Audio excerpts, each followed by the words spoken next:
Oduu gammachiisaa dhagahame namuu gurra waliif geenya.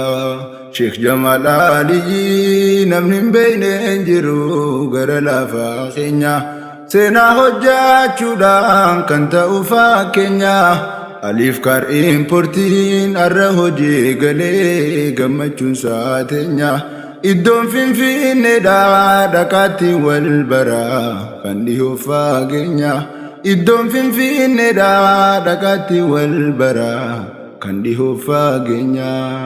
Oduu gammachiisaa dhagahame namuu gurra waliif geenya.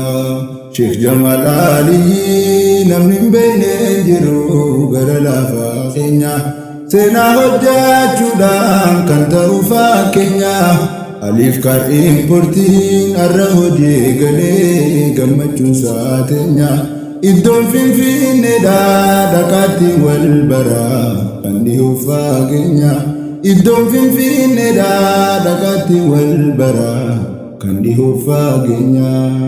Teessoon Finfinneedhaa dhaqachi beetadha Aliif jechuun keenya.